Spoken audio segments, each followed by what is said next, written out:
There's something weird going on here, though. You are working on a case about a murder that hasn't happened yet. How it started before the murder trial of the season. A seemingly healthy female that was brought into the ER that was potentially now brain dead. It's like we entered the Twilight Zone. There's an investigation going on right now. Crime scene. The package comes right to this desk, but it's like a Pandora's box because when it's opened, it sets off a chain of events, changes everything. And the house of cards come crashing down. Including on this woman who's speaking out only to 2020. And so in the space of about 24 hours, you go from being complete strangers to basically being a couple. I didn't know a lot about this guy, right? The gates of hell had just been opened in front of you. Yeah.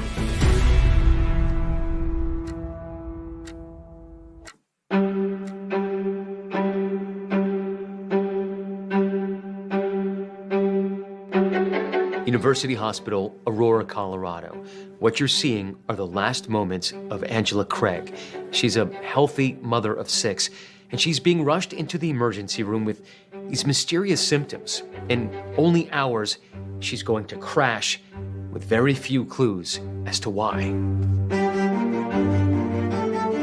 It just gives you goosebumps, it hits you in your core. She doesn't look herself, and it breaks your heart knowing that these are her final hours, these are her final minutes. And so you're watching the slow motion murder happen in real time, and you have to try to stop it.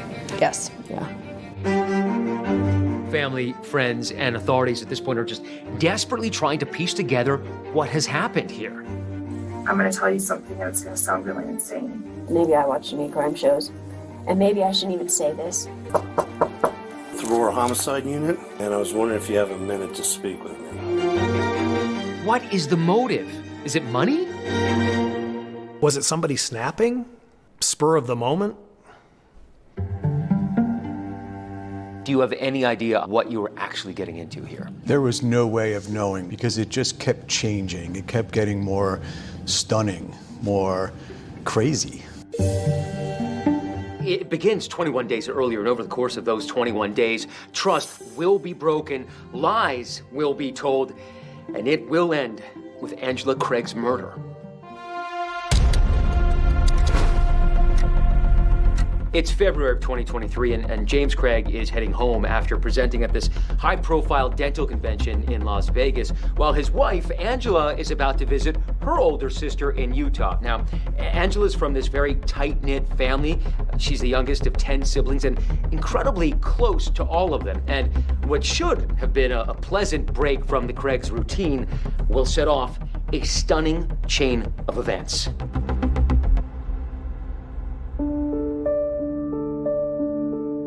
James and Angela Craig have been married for 23 years.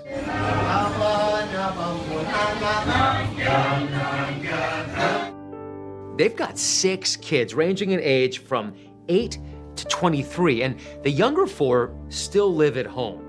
And the Craigs have lots of close friends they've made over the years, including their neighbors who moved from South Africa, and they became like family. From the beginning, we really just loved them. We always made the joke, if something happened to us, we're moving in the basement with them because we always felt like they had our back. James and Angela live in Aurora, Colorado, which is just outside of Denver. Aurora is basically a suburb of Denver. You know, you cross one street, you're going from Denver to Aurora. It's the 3rd largest city in Colorado. The Craig's house is part of this community of pretty big homes. It's a really lovely neighborhood with a lot of wealth. On the whole street, everyone knew that house. They just opened the garage and it's like a train station all day. Just people coming and going, grabbing a bite to eat, leaving, hanging out. Mostly kids, just all the street kids. We were always there. James and Angela have a relationship that many people admire. They even post photos together on their joint Facebook account. And friends say that his sense of humor and her quick wit were just this perfect blend. A lot of people looked up to their marriage and they made it seem fun, and raising 6 kids together in a crazy house. Jim and Ange were very affectionate with each other in a way that I actually thought was really cute. Public displays of affection at that age, that long into a marriage, I thought actually was very refreshing. James and Angela are very active in the Mormon Church. They attend church, they pray together as a family. They study their scriptures together as a family. They actually serve in their local congregation, and James Craig was the Elders Quorum president, and that's a big deal. You're making sure that men are taken care of, that their families are taken care of. It's a big responsibility and a very respected leadership position. Besides faith, Angela's other true calling is motherhood. Her whole life revolved around her kids, 100%. She had 6 children that she was caring for. She sounds like a supermom. She definitely did. I always looked up to her. If I needed some mom advice, I would reach out to her. She was like very witty and comments like even to the kids. Like I think one of her biggest sayings was like, "I love your stinking guts." Like she just said that all the time. While Angela runs the home, James Craig is the provider. Now, James is actually Dr. James Craig, and he runs Summerbrook Dental Group, a practice he's owned for 17 years and which he promotes online. My approach to dentistry begins with sincerely listening to the patient and wanting to find out more about where they're coming from and what they're looking for and what they want. I also have a very strong philosophy that a happy team makes happy patients. Jim Craig was my dentist for the better part of a decade and did his advertising when I was a radio newsman. I remember talking about, trying to convince a radio audience, if you need a dentist, go see my friend, my dentist, Dr. Jim Craig. He's excellent. For a dentist, he has a great smile. It's his best calling card, right? When he smiled, it was his whole body that smiled. I mean, he leaned in forward, he giggled a lot. He just was very charismatic. He could get you to like him in 2 seconds. He really was a positive guy. On Summerbrook Dental's Facebook page, the team would post snippets of the levity of daily life at the practice. It was always front and center, including when James dressed up as the Tooth Fairy. And here's the Tooth Fairy!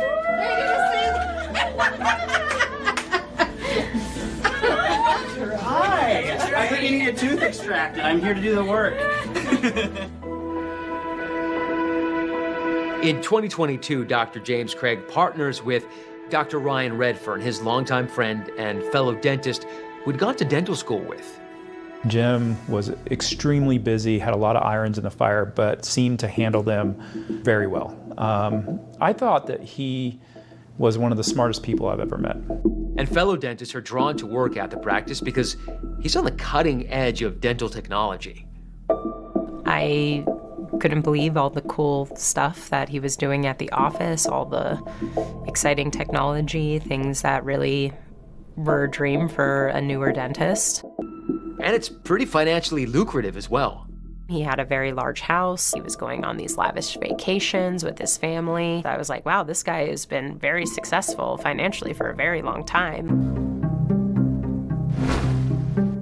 James Craig is heading home to Angela and his kids from this dental convention in Las Vegas. It was just another convention that he went to so many of them that I'm going to go train here and I'm going to go teach here, I'm going to go speak here. But this convention is different. A countdown begins. Angela has 21 days left to live.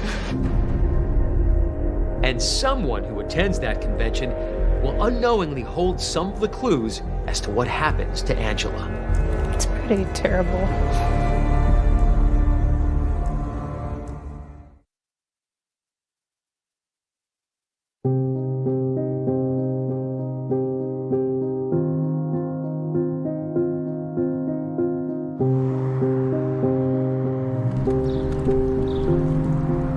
James and Angela Craig together again in their $1 million home. Remember, he'd been at that dental convention in Las Vegas. She was visiting family in Utah. Now it's back to their routine, recorded on their security cameras. What do you see in the video? they're being a loving couple, normal husband and wife, normal mom and dad to their kids that are running around the house. They're doing dishes, they're making protein drinks. They drank a lot of protein drinks in that family. That was like a thing for them. Everybody's mixing up protein drinks. What is not seen on camera, the calendar of a crime. Precious time is ticking away. From 21 days to murder, Angela Craig now has just 12 days to live. Can you describe the last days of Angela's life? It begins on the morning of March 6th. Angela woke up. She did a really hard workout on her bike. She rode her indoor bicycle, was very athletic, always drinking her protein shakes or workout smoothies. And she starts to feel sick. She's not sure what's happening. She doesn't feel like herself. At some point in the morning, Angela texts James Craig and says, I worked out, I drank the smoothie, and I'm not feeling well. I'm feeling dizzy. I'm feeling off. Caitlin, the office manager, he came up to her and said, I just got a call from Angie. She's not feeling well. Her blood pressure, she's saying that her blood pressure is high. Dr. Craig, still in his scrubs, races home and rushes Angela to the hospital. The symptoms are, severe headaches. She's got nausea. She can't focus. Extremely sick. Even after a battery of tests, Angela and her doctors are baffled. So this is not just a personal medical mystery. Medical professionals also couldn't figure it out. Correct. She was confused about what was happening to her. Medical professionals were confused about what was happening to her. Doctors finally diagnosed fatigue and elevated blood sugar, and Angela's released. And she is desperately searching for why she is so sick. She was searching, I believe we were presented with 40 different searches from her phone alone that were all related to dizziness, being lightheaded, feeling very heavy. When did you first learn that she had been feeling ill? He texted me telling me that Angela's having this weird medical thingy, he called it. I thought, well, it's just probably a virus. There was no indication of the seriousness of it. The next day, there's Angela. You can see she's supported by one of her daughters on her way to an urgent care. Then just days after that, another emergency, and there's Angela again, slumped on the counter as her daughter calls 911. 911, what's the address to the emergency? I'm at home with my mom right now. She's been feeling a little sick for the past couple of days. She's thrown up, and she's thrown up a lot, and she's worried that she's going to crash and pass out. She doesn't think she could make it to the car so we can get her to the hospital. Earlier that day, and this is hard to watch, after passing out, Angela crawling on hands and knees. She's so sick. She's so sick. Once again, she goes to the ER, desperate for answers. This time, she is admitted because her symptoms are so much worse. She's feeling horrible, and no one can figure out what the hell's going on with her. Somebody knew. Someone knew. Angela ends up being in the hospital for 5 days, and James is coming over every evening after work and taking care of the children. He's bringing her food. Angela Craig is strong, though, and she recovers enough to be released. And she's looking forward to a return to normal life with her husband and kids, never knowing that now she has only 4 days to live.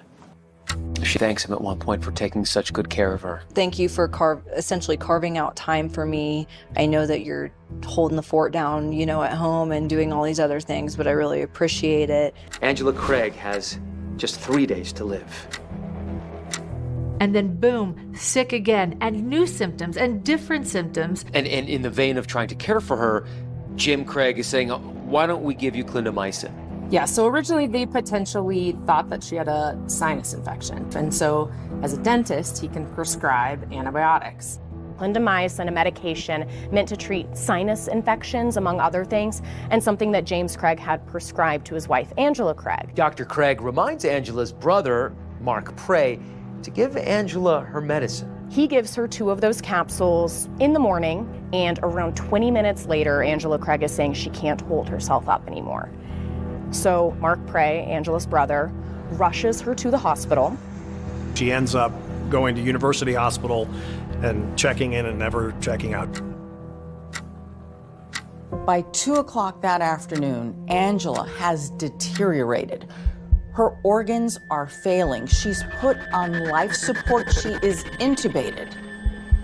One of their daughters just called and she was just crying. And she just said, the doctors are saying that my mom's not going to make it. And I was like, what? Like, what do you mean? And people start to wonder, how did things go so wrong? Because, you know, there's nothing more contagious than a bad case of suspicion. You're getting ready to accuse somebody. The moment you say something, Pandora's box is opened.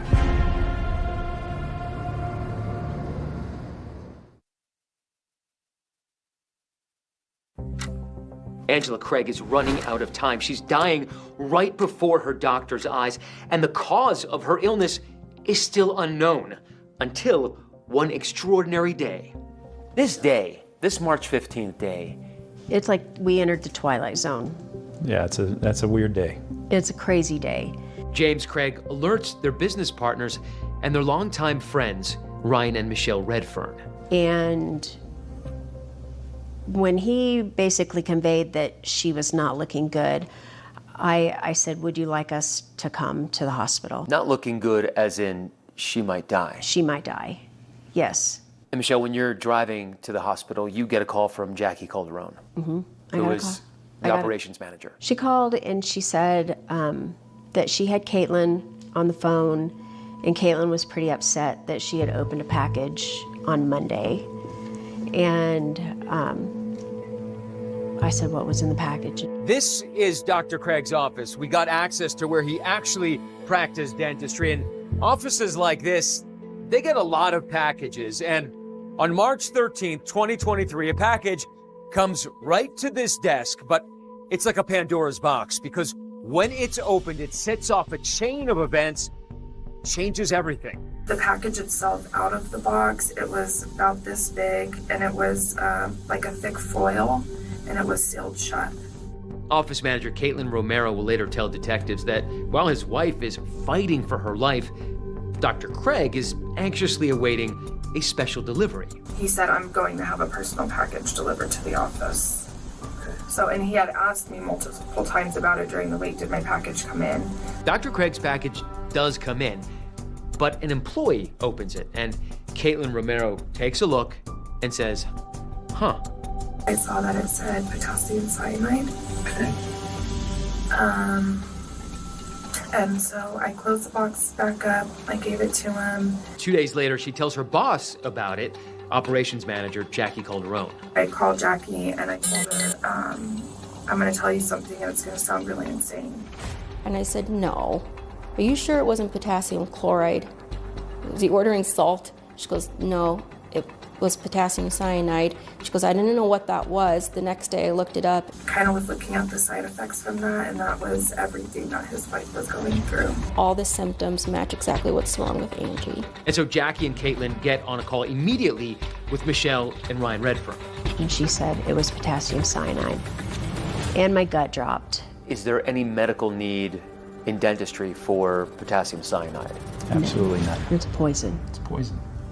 And he goes, Caitlin, are you sure that is what you saw? And she said, yes. And I said, well, I'm going to tell somebody. I have to. Is there a thought in your mind right now that if you don't intervene quickly enough, that Angela could die? I felt like she was alive and fighting for her life. And time is of the essence. And time is of the essence. Ryan had to make a couple of really quick decisions here. He had to decide whether this information was important enough to tell the hospital, and he also had to face the really hard realization that his business partner and friend may be the reason that Angela is in the hospital fighting for her life. You're getting ready to accuse somebody of killing their wife. The moment you say something to an official at the hospital, Pandora's box is opened. Pandora's box is open. Nothing's ever the same, whether it's true or not. Hoping you're wrong, But knowing that regardless, life just changed. Jim was our friend. I liked him. He was a great guy. He was funny. And we were gonna lose both of them. And the first person Ryan sees at the hospital, James Craig. And all of a sudden, I heard my name, and I look up, and it's Jim. And we embrace, and he cries, I cry with him. And he says, it doesn't look good. She might die tonight, is what he said to me. Inside the hospital, in a dark hallway, Ryan flags down a nurse. I said, I received some news on the way to the hospital here that I just got like 30 minutes ago. And I'm not accusing anyone of anything. I don't even know how to say this. I'm not saying he did or didn't, but it's possible that she is a victim of potassium cyanide poisoning. And what happens? I went back out to the waiting room. As if nothing happened. As if nothing happened. And Jim is right there. And Jim's right there. Yeah. At that point, we're seeing security running down the hall. They're entering the ICU. Security is now in the waiting room. You're beginning to see the hospital's response. People are kind of running around. And so Ryan says, I think it's time for us to leave. So they walked out to their car. They both went into Michelle's car, and Jim called Ryan right away. Jim calls. Ryan, I've heard some disturbing news. And I said, yeah, Jim. And I said, yeah. I said, you had a package delivered to the office. What was in the package, Jim? And he was like, well, it was, if you have to know, it was a ring for Angie. And I said, no, Jim, it wasn't a ring. And I said, what do you need potassium cyanide for, Jim? And he was just like, well, Ryan, what have you done? Oh, Ryan, what have you done? And then he immediately said, I bought it. Yeah. And I thought, I said, yeah, I bought it. And well, now there's no doubt. At the end, near the end, I said, Jen, stop talking and get a lawyer. Stop talking and get a lawyer. You're gonna need one. So the hospital calls, their forensic nursing staff calls us. Aurora police detectives are at University Hospital, and the House of Cards come crashing down. Now, a pair of Aurora detectives is on the case. They're armed with search warrants, and they are determined to get to the bottom of what's killing Angela Craig.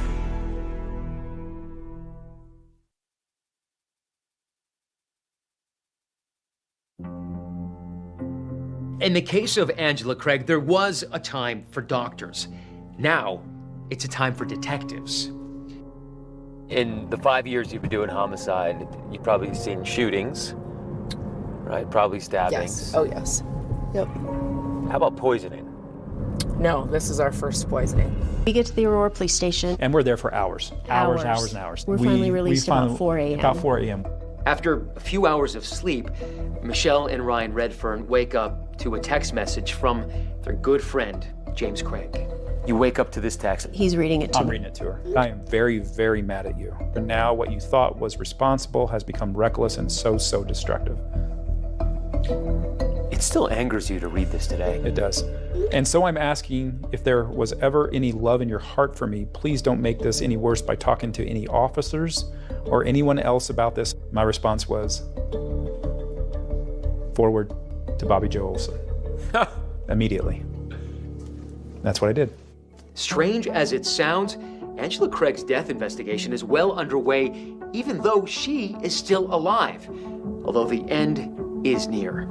There's an investigation going on right now, so it's a crime scene. Family and friends gather at the Craig home. It was a cold evening, and I remember it had just started like snowing, and we pulled up there, and there was a lot of police activity. We're supposed to come out here and sit on this address and not let anybody else in. Okay. Officers allow the family dogs to leave. You guys want to take the dogs or something? That's fine, you can take the dogs. Then Dr. Craig arrives. Say, Brian, we got the husband right here. Craig? Yeah, Jim Craig. Okay, so he's just Craig is the last name? So we've been directed by our detectives that nobody's allowed back inside the house. Okay. So it's basically a death investigation right now. Wow. Yeah. Okay. Detectives send word that they'd like Dr. Craig to come down to headquarters. We'd like you to go to headquarters and talk Tonight? to detectives, yeah. Yep. Okay. If I get down there, I'm not going to want to answer any questions. I'm going to probably lawyer up. So you don't want to go down there right now? I don't want to, no. Okay. Yeah. Okay. So you're free to go. And at this point, Detectives Bobby Olson and Molly Harris are working round the clock. We did not go home. I mean, this was, again, sleeping under a desk, taking a 15-minute naps, like power naps, and waking up and going.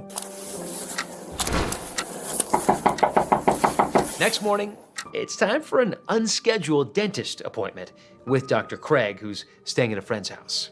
It's freezing out here. Yeah. I'm Detective Olson. This is Detective Graw. Okay. I guess we're coming to, talk to you or kind of see if you want to talk to us. Okay. Is that something you're interested in? No. Okay. And that's fine. So we have a search warrant basically for your cell phone, Angela's cell phone, your wallet, and or your laptop. Okay. And that was our first interaction, March 16th at about 8:30 in the morning. What'd you make of him? He was scared out of his mind. So, am I a suspect in something right now then? So here's where we're at. There are questions. Yeah. And I have based answers. on what we've heard. Yeah. Well, my understanding is you wanted to talk to an attorney before you talked to us. Yeah. Perfectly within your rights, and I totally get it. Yeah. But we do have those questions. Right. So until they're answered, it's hard to say yes or no to what you just asked me. Am I a suspect or not? Well, I guess it kind of depends. And the next stop is a search of the Craig family home. All right, so this is the house. And do you have any idea what you're looking for? We still don't, right? Like all we know is the potassium cyanide was delivered to the dental office. Visitors to the Craig family home are greeted with that inscription, "Welcome to our happily ever after." We did find some medications related to Angela Craig. We did find numerous powders, if you will, but we were really looking for any and everything without the knowledge of what exactly the consistency was of those potential poisons. Yeah, we didn't even know what does cyanide look like. They don't find a smoking gun, but still, their suspicion begins to throb like a toothache when investigators find a text message Dr. Craig sent Angela when she first got sick. This is very early on in her illness, and she's telling him, I feel drugged. And his response is, well, given our history, I can see how that would be triggering. Just for the record, I didn't drug you. So he has a history of drugging her? As far as we know, in 2018, he sedated Angela without her knowledge or consent. And he says he did so because he wanted to take his own life and he didn't want her to interfere. Vivian Fandemarva and her daughters Jessica and Tama say they got a glimpse of something strange when they went to comfort the Craig family. Dr. Craig was leading everyone in a prayer.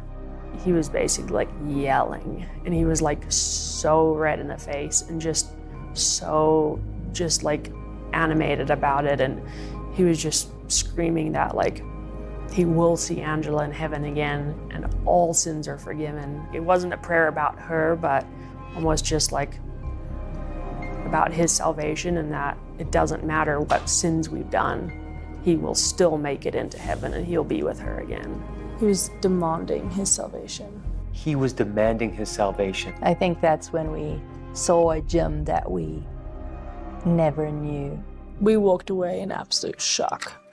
And then the end of 21 horrible days. The clock stops. The death investigation now has a death. Angela Craig is gone. When is Angela officially pronounced dead? March 18th. Family members had told us that he had called them and said that he did not want an autopsy performed because if they couldn't figure out what had happened to her when she was alive, he did not want them poking and prodding when she was dead. Fortunately, James didn't get to make that decision. This is a homicide investigation, and there is going to be an autopsy. Now, what that autopsy and the investigation turn up next is enough to turn your stomach. arsenic, potassium cyanide. They're drugs out of, some dime store novel or, murder mystery from 100+ years ago. But proving Dr. Craig is the poisoner, that's another matter. Detectives binge on endless hours of Craig family security video. What will they find?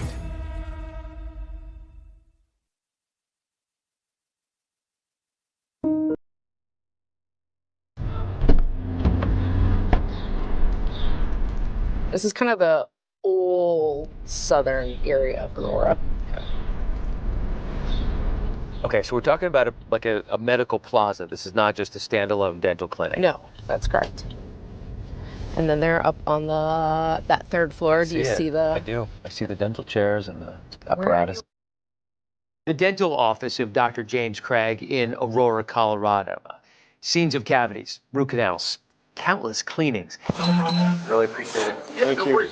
And now, a search for evidence in Angela Craig's unexpected illness and untimely death. You have seen people there. The office manager, Caitlin Romero, who really is one of the major heroes of this whole story, because without her, there's a chance that this goes undetected. I know that there's been some concerning observations that you guys had in the practice itself as it relates to James. She told us about how on March 6th, in the evening, she was locking up. She thought she was the only employee there. We got exclusive access to the dental office at the very center of this case, and so we can show you exactly what Caitlin Romero saw that night. Right here, she noticed in exam room number 9, Dr. James Craig sitting at a computer here. He was sitting in there, and he was sitting in the dark. The light was off, and he was on the computer in there. This was really unusual because typically Dr. Craig did not stay late, and if he were working on a computer, it would be on a laptop in his office. And he said that he had gotten his wife home and situated, and it had been a stressful day, and he just needed a break, which is why he came back to the office. So what was he doing there in exam room number 9? One of the first searches that he does is how to make murder look like a heart attack. There are hundreds of searches about poisons, and he read a lot of news articles about other poisonings. Cyanide, oleander, arsenic, tetrahydrozoline, an ingredient commonly found in eye drops. He's trying to cover his tracks. He doesn't think anybody's ever going to look at exam room number 9's computer. Also on that computer, according to police, evidence of a poison shopping spree. And the arsenic is in the mail, and it's captured on home security video.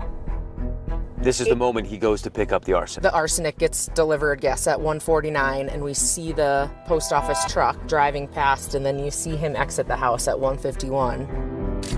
He's at the mailbox getting it out of there.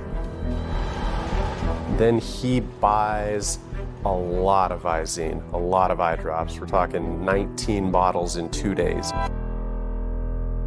Plenty of poison. The question is how to get his wife to ingest it. Now, authorities watched this home security video. That's how he did it. They say James Craig spiked his wife's shakes and smoothies. Now, we do get a couple of images on the home surveillance of James Craig doing suspicious things. You see him in and out of the refrigerator with Angela's shaker bottles, and you see him preparing the drinks that she then later is consuming. So it's probable that he's administering arsenic on March 6th in her protein shake. When Angela went into the hospital on March 9th, she had an elevated level of arsenic in her blood, enough to make you feel sick, to make you feel dizzy, enough to make you feel like you've been drugged. And so he's giving Visine to her, probably also in her drinks, because her bottle on the bedside table that we collected and had analyzed, it has tetrahydrozoline in it.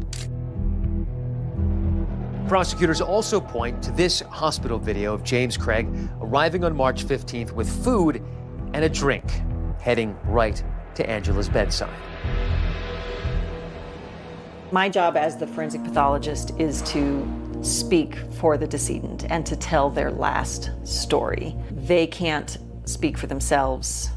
I have to be that person that brings to light what has happened to them.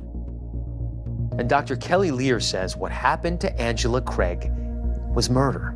Her cause of death was cyanide and tetrahydrozoline poisoning. Her manner of death was homicide. How many separate occasions do you believe that James Craig poisoned Angela? I mean, it was throughout those 10 days, from March 6th through March 15th. He never stopped poisoning her. The night after Angela Craig is pronounced dead, detectives lure her husband to police headquarters with a ruse. I had called him and told him I was going to give him his phone back. How you doing? Well, thank you. Hi. All right, Bob. You are under arrest. Okay. Okay, for degree murder. He didn't seem surprised, calm and collected, and really no sort of fight or, dispute of why he was there. I didn't expect this. Sorry, God. Inside the police station, detectives tell the accused murderer he's got two options: talk or take the fifth.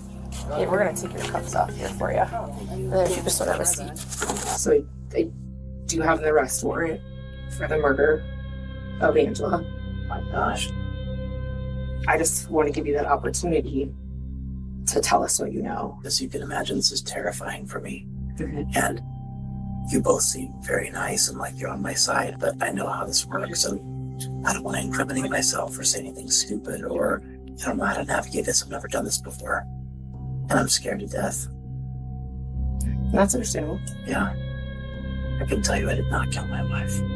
And this is where it's really unusual, because Craig asks the detectives who had just arrested him for advice. Oh, this is horrible. Detective Olson, what would you do if you were in my position? I feel for you. I really do. Trust you. So what would you do? And I can't give you legal advice, and I can't tell you what to do. And at this point, the dentist who'd spent years telling patients to open wide, he decides to keep his mouth shut. Oh my gosh. I have all of the answers that you need, but I can't talk. I can't. The next sound you hear, that marks the beginning of the end of James Craig's career as a dentist and the start of his new calling as a defendant. Thank you. Police now begin to rewind the last 21 days in the life of James Craig. You're talking about a case with poison, infidelity, betrayal, Vegas. How did you meet him? At a dental meeting in Las Vegas. And rest assured, what happened in Vegas is not going to stay in Vegas.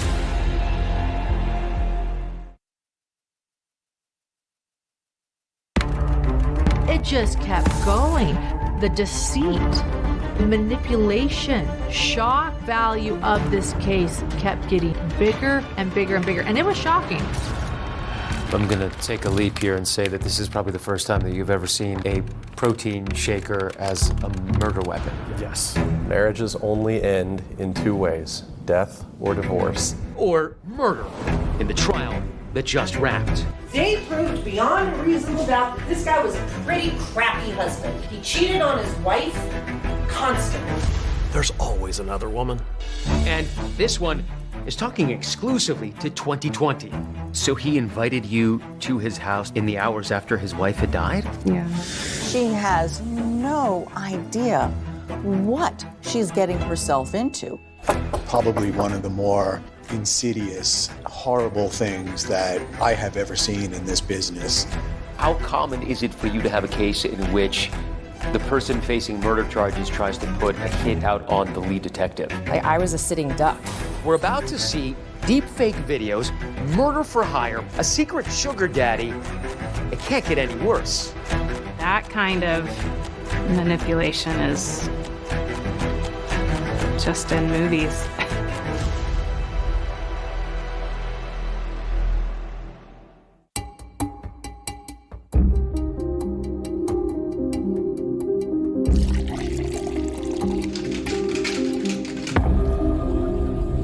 investigators have just made a shocking arrest in the murder of Colorado mother of 6, Angela Craig. It's her devoted dentist husband, James. There are answers. There are answers, and this makes a lot of sense once those answers come out. Dr. James Craig had seemed to be the very picture of success. A business owner with a thriving dental practice who was a loving father. Looking back, there was just nothing that would indicate there were any problems. Well, a father of 6 children and an Aurora dentist is accused of poisoning his wife. You can see a lot about a person through their eyes. A lot. He looked dead in his eyes in the mugshot. It's a shot of full exposure without hope. It looked like he had been crying, but it didn't look like he'd been crying because he just lost his wife. It looked like he'd been crying because he got caught. The Aurora dentist accused of poisoning and killing his wife was in court this morning. James Craig is formally charged with first-degree murder. He pleads not guilty, but he's accused of poisoning Angela, lacing her protein shakes. The poisoning aspect to this was so unique. We were seeing this story play out all over the country. I think the fact of who the Craigs were lent a great deal into this national interest. The fact that a dentist, it's a profession that you believe you can trust. The arrest warrant is 52 pages, and it's got a lot of the evidence that police have collected so far, including photos and text messages. You read page after page after page. You're going, there's no way that somebody could be so cruel. But on page 36, there is this huge revelation. Right there is a name, Dr. Karen Kane. She's an orthodontist from Texas. Was this an aha moment in the case? It was definitely an additional person that we needed to find. When detectives search James Craig's email account, which they say he used to order poisons, they find this trove of what they say are steamy emails with a fellow dental professional, Dr. Karen Kane. And the correspondence seems to indicate that the two had just met about 3 weeks earlier, but their relationship seems to have gotten very serious very quickly. It seems like you do these types of stories, news, long enough, there's always another woman. Now, Dr. Karen Kane is speaking for the first time to us in this exclusive interview. And I first met her back in 2023, only months after James Craig was arrested. And back then, she was still sifting through the wreckage. And Karen Kane has a very different story to tell about what was unfolding those last 21 days of Angela Craig's life. And we start at the very beginning. And this is where Karen first meets James Craig at that dental convention in Vegas where he was speaking. When was the first time that you saw James? Standing in line to get on this shuttle bus to take us to our corporate dinner that the meeting was putting on. We just started talking, ended up sitting next to each other on this shuttle ride over to dinner, and he was like, can I, sit with you at dinner and finish this conversation? At this point, Karen is in the process of finalizing a divorce. She'd been married for 27 years, 2 grown kids, out of the house. Her husband had moved out just over a year before, and she says she'd made peace with her new life, living alone. But that's when she meets James Craig. First impression. I mean, there's not like an immediate physical attraction. Sweet eyes, great smile, just easy, so easy to talk to. Okay, so initial reaction, is this friend vibe, or is this, this could be something more than friend? Definitely friend vibe. Karen says in those initial conversations that they're connecting because there's so much common ground. She says that James kind of like opens his heart up to her, that he's also going through a painful divorce. And he tells her that he and his wife of 23 years just split at the end of last year. What did he tell you about his life, his marriage, he told his me children? He had 6 kids and that he had filed for divorce in 2022, that they hadn't been living together. He had an apartment and that he was staying at the apartment, but they would trade and he would, do kid duty.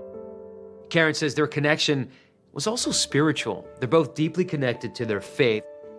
There's somebody who's kind of going through the same struggle I'm going through and leans on the Lord the way I would, and just seems super easy to talk to. So we spent this Thursday evening getting to know each other, and then we texted until 4 a.m. that night. What are you texting about until 4 a.m.? At that point it was just, compliments. Then the next day we, spent pretty much the day together. She knew she was falling fast, but she was still wary. And so in the space of about 24 hours, you go from being complete strangers to basically being a couple.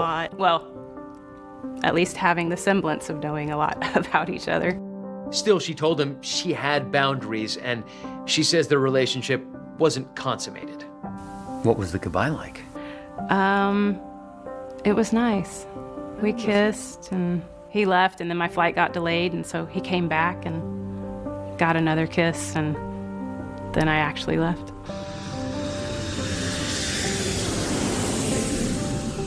You come back to Texas, he goes to Colorado, and it continues. So we're FaceTiming, and I don't think I went to bed before 2 o'clock in the morning any night over the next 2 weeks. A few nights, she says, he even put in an earbud and he'd let Karen listen as he did Bible study with his children before putting them to bed. So you were a fly on the wall in his family. He took you right in there. In my mind, I didn't know a lot about this guy, right? And so I was like, well, if I can see him through his kids' eyes, then that's going to be my most true look into who he really is. Well, that and the 4,000 text messages authorities say they exchanged over 21 days. And within a number of days already, they were using the L word, love. How big was the rush you were feeling during this time? So Texting great. and talking and FaceTiming. So great. Yeah. Like a drug almost. Lots. Yeah. Yeah. There was a lot of just feeling like so connected. He says he even composes a song in her honor. She saw him standing there. It's called Enough, and it's a sad ballad with lyrics that say her life was bleak and bad until she met him. But after she meets him, she finally knows she's enough. And she finally feels like enough. The two decide they want to meet again in person, with Karen booking a ticket to Colorado the following week, March 8th. Now, remember, James Craig has told Karen he's living apart from his wife, and he's in the end stages of his divorce. But just before the trip, James tells Karen that Angela is in the hospital. Nobody knows what's wrong, and he's going to have to watch the kids. And Karen reschedules her trip for a week later, March 16th. When she first went, he was like, they can't find anything wrong with her. They've done all this testing. So really, it was all so mysterious. Karen says that James Craig told her he suspects that Angela might be harming herself. He would kind of talk with like a frustration, like, I can't believe she's doing this. Nonetheless, Karen still heads to Colorado, but this trip will go nothing like she's planned. Hi, Karen? Yes. I'm Sergeant Law Anchor with the Aurora Homicide Unit. Taking Jim into custody for homicide.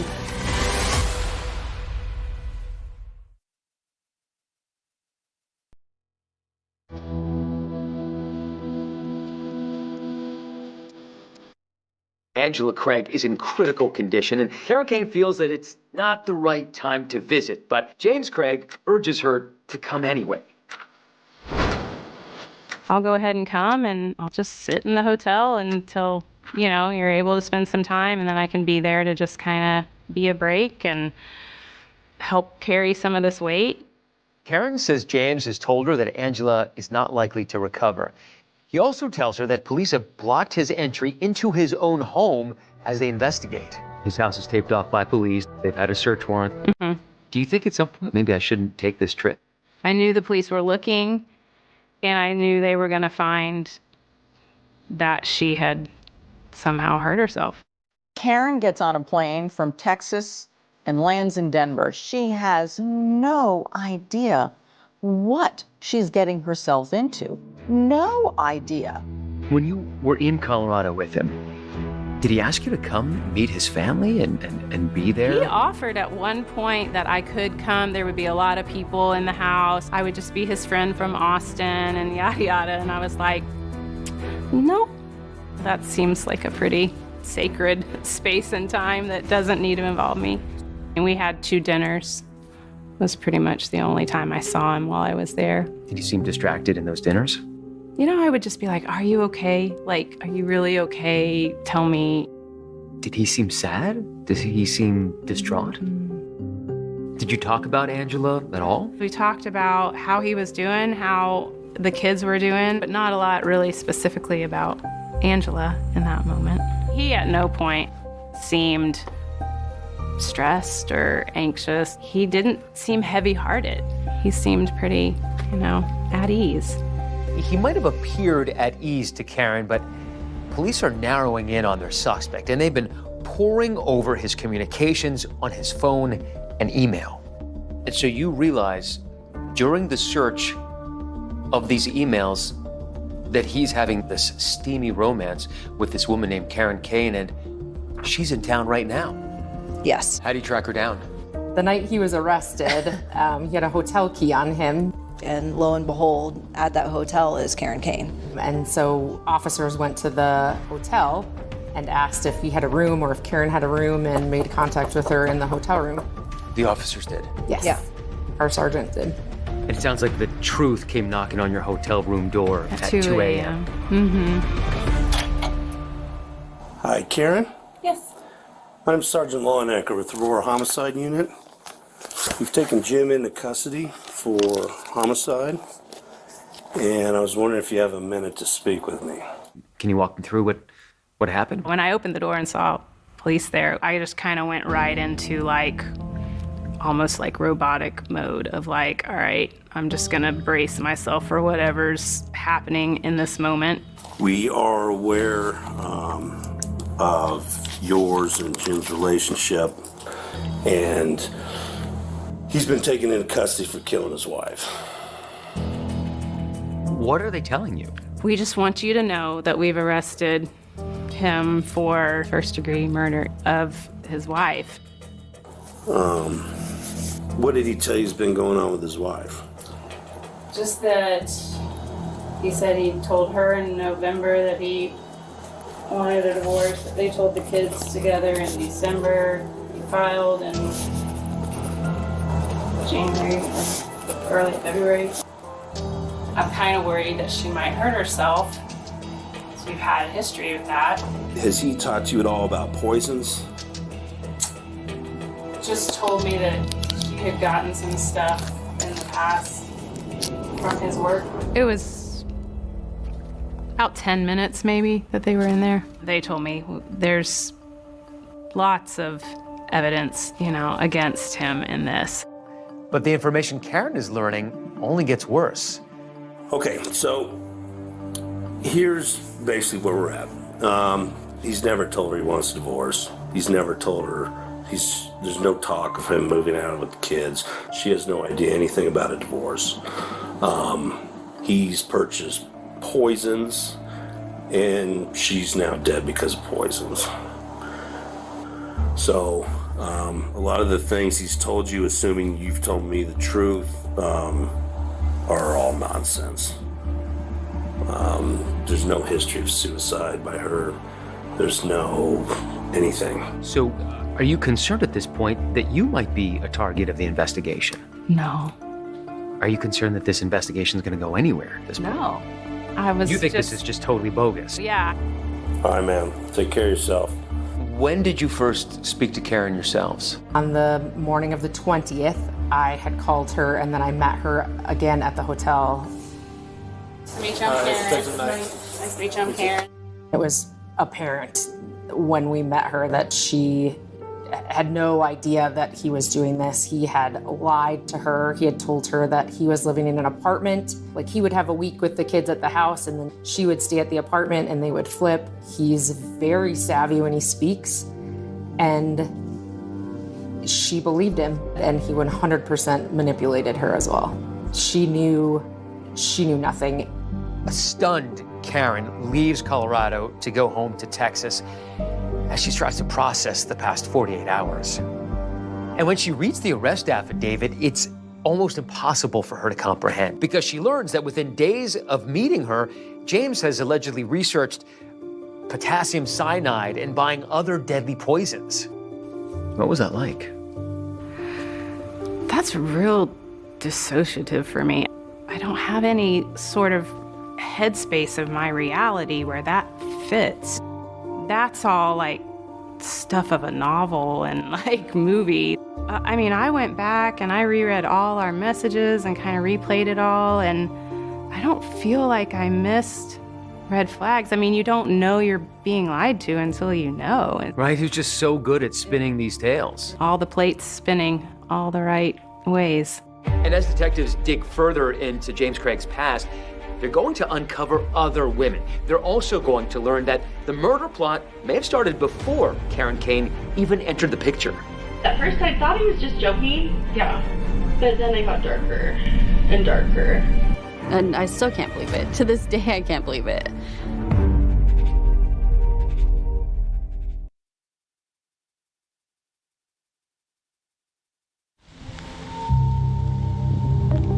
When James Craig is arrested, the whole world learns about Karen Kane. Could she be a possible motive behind the murder of his wife?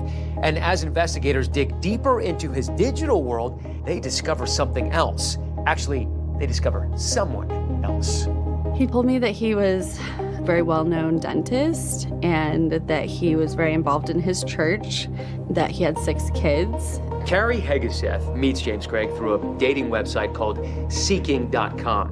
And authorities would later determine James Craig has carried on sexual relationships with at least 3 women he met on this site over the past several years.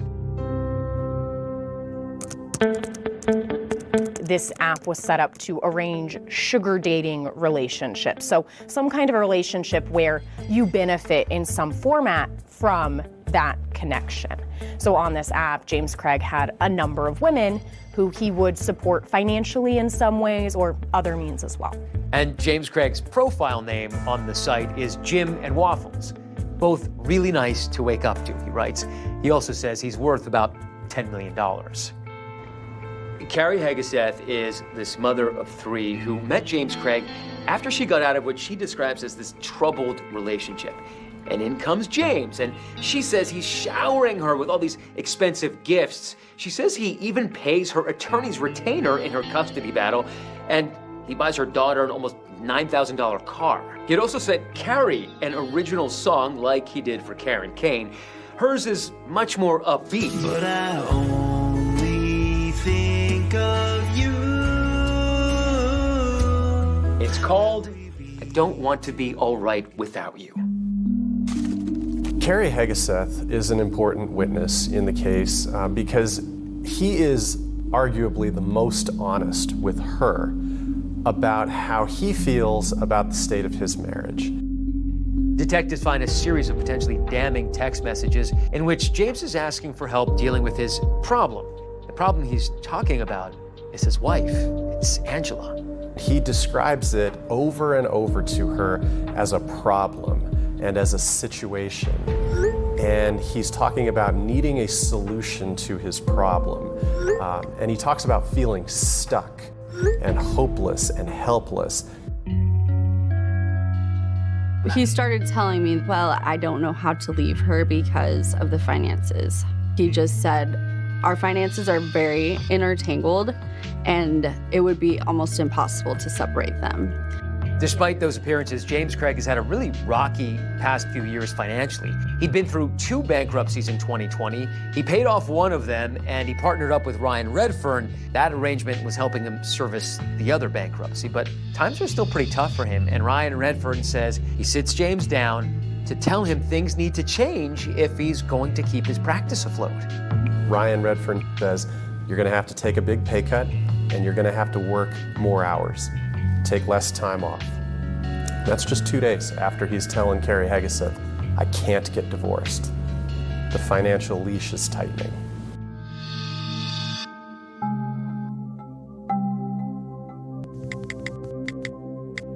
January 2023, 2 months before Angela Craig's death, and he texts Carrie something that she says stops her cold in her tracks. He kind of made it sound like if he couldn't figure this out, that he was suicidal. She sort of tells him, "You have so much to live for." And his response to her is the most telling statement we get from James Craig in the entire case. And he says, "I'm not suicidal. I'm just stuck. I'm not happy, but I can't get divorced right now." And that's on January 14th of 2023. He's saying it clearly that he cannot get divorced. But I still did not think that he was like really talking about hurting Angela. But then Carrie says his tone begins to change and he seems to proposition her. Well, I remember thinking, this is really dark, you know? And there's no way I'm getting involved. So I kind of tried to lighten it up and make it more of a joke, like just to get out of the conversation. Like, hey, there's a lot of homeless people that live by your work. Why don't you talk to them about one of these, or your problem, because they have nothing to lose. So he ends up getting frustrated, it seems, and says, well, maybe that is actually my only option, is to hit up a homeless person. And then he goes on to kind of try to reel me into it, even though I'm not, engaging, and says I could pay handsomely. I made $60,000 last month, and I know you need help. I would love to help you. And that was like, whoa, it just made it so real, I guess. Within weeks, she says she stopped answering his texts. And then about a month later, she sees an article online and it has James Craig's mugshot. I immediately just started crying. Like, I was like, oh my God, he did it. Oh my God. Like, I just couldn't believe it.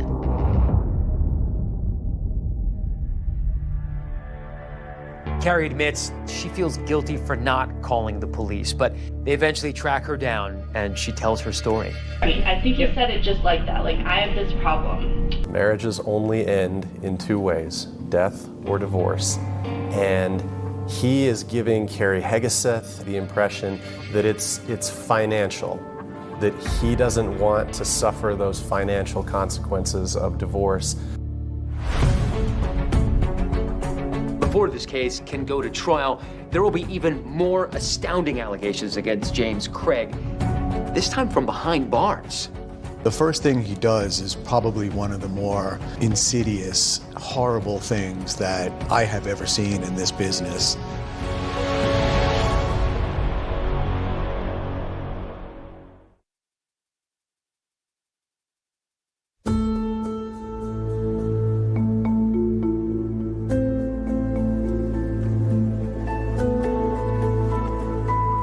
Over the course of the roughly 2 years that this case really unfolded, we first saw James Craig as this jovial appearing father, very big smile in all the pictures. You can tell he's a dentist. His teeth were very prominent in all of those pictures. Turning dental care into a positive experience. You've done it a lot. How do you do it? Oh man, well, when patients come to our practice, the first thing that we go over with them is you don't have to be afraid. As the court process really unfolds, you start seeing him appear looking more scruffy, ragged. To see him go downhill, physically looking, has definitely stuck with me. I don't know if he's trying to look the part. But it'll be more than 2 years before this case goes to trial. And during this time, James Craig somehow, astonishingly, manages to rack up even more serious charges from behind bars. And one of the plots he's accused of hatching involves his own teenage daughter.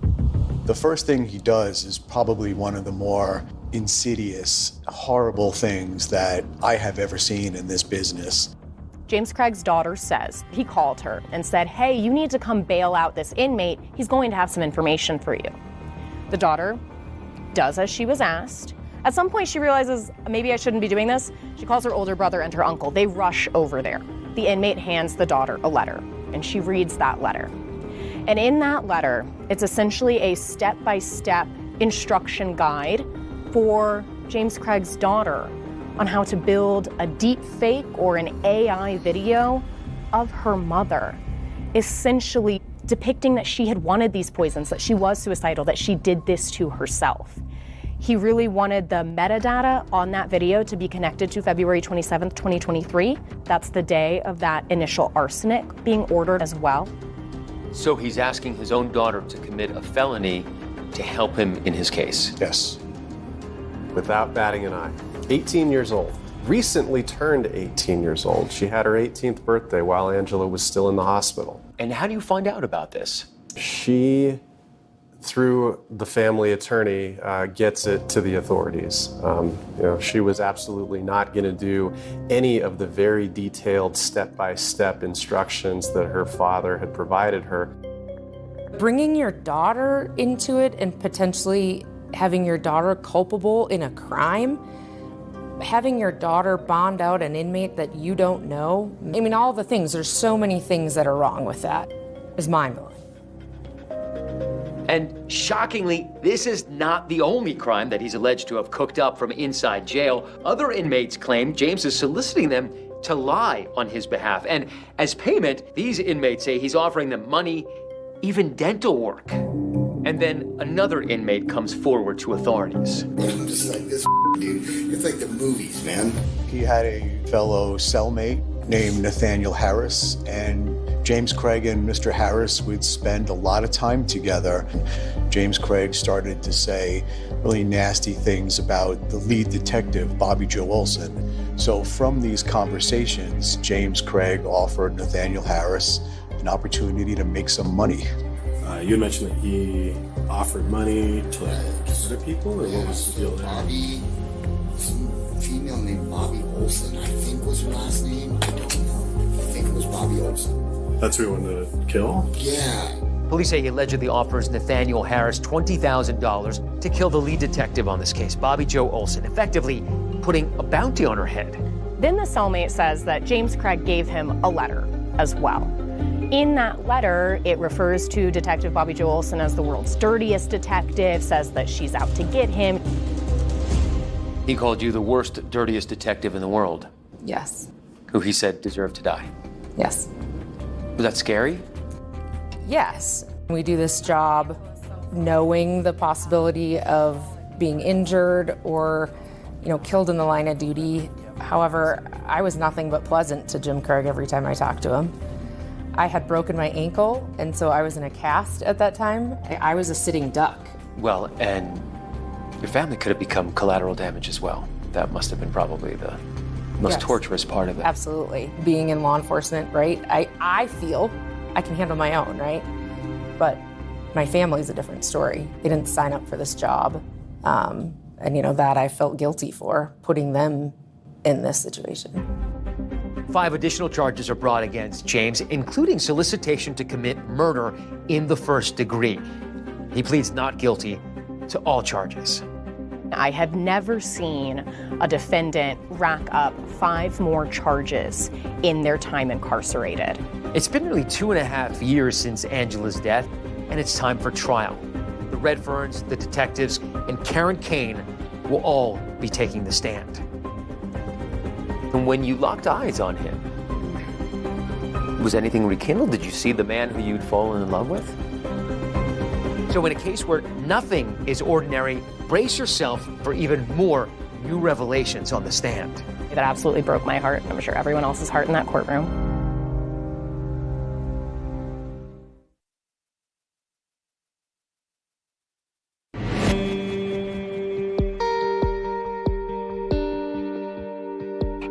Court's going to call 23 CR 664. Court will note at this time that the parties are present. We are in the presence of the jury. 2 years after the death of Angela Craig, and her husband faces a judge and jury in Arapahoe County, Colorado. Ladies and gentlemen of the jury, you have been selected as the jurors to try the case of the people of the state of Colorado versus Dr. James Craig. James Craig on trial for first-degree murder in the poisoning of his wife Angela and other crimes. What do you think was in that smoothie?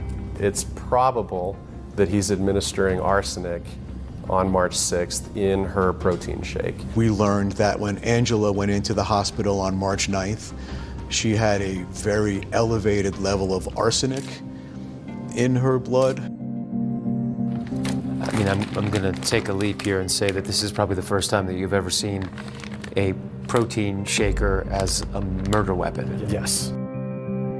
You see James Craig handling this shaker bottle on the evening of the 14th and then the morning of the 15th. Remember the antibiotic James Craig prescribed to his wife? That bottle found at her bedside? The important thing about the clindamycin is it's a capsule that he could take apart, dump out the clindamycin, and repack those with the cyanide. He wrote the script, he picked it up, he modified it, and then perhaps most sinister of all, he gets her brother, who's there to take care of her, to administer some of this clindamycin to her while he's at work the next morning. On the morning of March 15th, James Craig had told the Preys to make sure they give Angela her dose of clindamycin, that antibiotic. Incessantly texted Mark and his wife saying, remember, Angela gets her meds at 10. Remember, Angela, did you give her meds? Did you give her meds? Mark Prey didn't think twice about that. And they gave her the dose, and only around 20 minutes later, she was struggling to hold herself up. Then the evidence jurors may never be able to unsee. For many hours of footage, a single frozen moment. It's one frame. You have to go frame by frame to see this. It's one frame. When he goes into a bathroom and he walks out of the bathroom.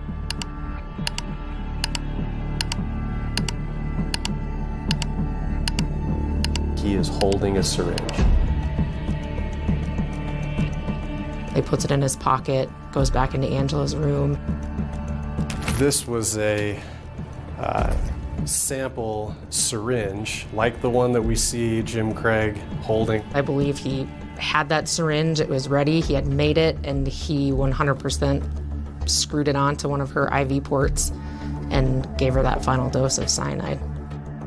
The evidence is in her blood, drawn at University Hospital once when she arrived and again after she crashes and becomes unresponsive. The cyanide went up significantly and was consistent with an administration of another dose or exposure to cyanide while she was in the emergency department. The hospital staff, when they got that information, they did try to give Angela the antidote for the potassium cyanide. Unfortunately, it was not reversible. First and foremost, he wanted out of his marriage.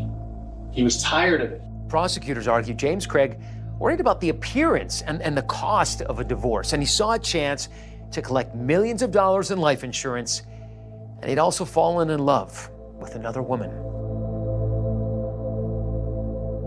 The prosecutor said that you were one of the motives for James Craig to murder his wife. I certainly never aligned with that. I don't know if I even now agree with that. I don't feel like I'm the primary impetus of the idea. When you were sitting in the witness box, did you see the man who you'd fallen in love with? No. Did you feel anger? No. There's a lot of pity and disgust, just disbelief. When you look at this case, it's actually pretty complicated. The defense strategy in James Craig's case was to really point the finger back at the victim in this case, Angela Craig, and to say that she could have been suicidal. 23 years of marriage. 20-some years of him cheating on Angela Craig. He broke her heart. He broke her soul. He broke her. According to James Craig and his attorneys, this was basically assisted suicide. Angela wanted to die, and they claim he was just trying to help. There is no evidence whatsoever, no credible evidence to support that. The only person who says that is the murderer. The bottom line is, when we're looking at, is this a suicide? There's no evidence of that I see anywhere. There was love in the relationship. Craig's attorneys take this argument that there was really no financial motive, that the insurance, that wasn't a recent purchase. And they say there wasn't going to be a divorce, that Craig was a serial cheater, and that Karen Kane, they say, she was just the latest infatuation. You know what they have proven? Beyond a reasonable doubt? From this table? From these people? You know what they proved? They proved beyond a reasonable doubt that this guy was a pretty crappy husband. He cheated on his wife constantly. Lots of cheating, not a motive. You spent 10 days killing Angela Craig. And you could have stopped on day 1, or day 2, or day 10. He kept going. Kept going right until the end. Angela Craig was innocent. James Craig is guilty. With that, ladies and gentlemen, we are going to excuse our jurors to begin their deliberations. Please rise. And still ahead, anger and eloquence in the courtroom. What James and Angela's children have to say to their own father.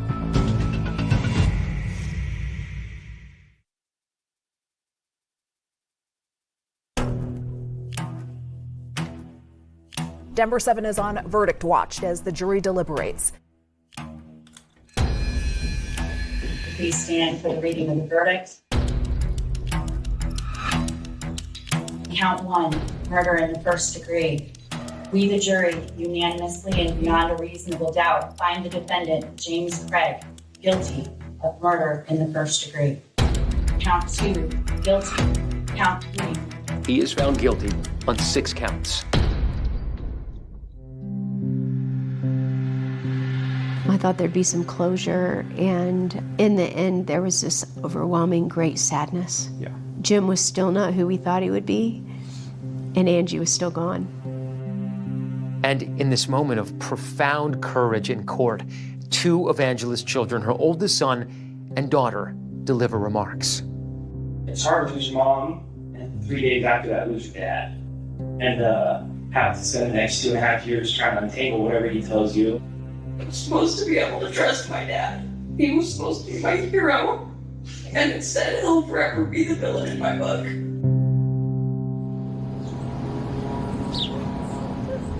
After the verdict, Karen Kane said she thought she'd feel some closure, but instead, she tells me, she just feels sadness. In court, she was able to meet and speak briefly with members of Angela's family. That was definitely the thing I wasn't prepared for. I thought I was going to leave and be like done and feel just a weight had lifted, but that interaction, sorry. But yeah, I ended up leaving heavier because now I have these people and these faces that, I mean, their lives were affected in way more severe ways than mine was. It breaks my heart that she likely did everything in her power to keep her family alive while she was being tragically manipulated and ultimately killed over it. Can't help but notice you're both wearing purple. Purple suit, purple tie. Why? Angela's favorite color was purple. So this is an homage to her. Absolutely. Tribute to Angela. Yep. You didn't know her, you never met her. But it feels like you know her, doesn't it? Yes. I think both of us reading through her messages felt like she was just like us. She was doing regular Google searches of planning to sew and, you know, start new hobbies. Somebody that just had a lot of future left in them. Angela's big brother, Mark Prey, who'd been his little sister's advocate throughout the whole court process, speaks to Denver's local ABC affiliate hours after the verdict, and you can tell he's still processing the past 2.5 years. You never get used to having her gone. The family text messaging that we do, instead of her voice isn't there anymore, and you don't get used to it. It's almost like She took a trip to Europe, and we're too poor to go over there, so we'll see her eventually. Mark Prey, he's a man of deep faith, just like his sister, and he believes he will be reunited with her once again. Families aren't just for this life, but for the next, and so she's still part of our family, and she's still Angela. I know that she's still there, and we'll see her again.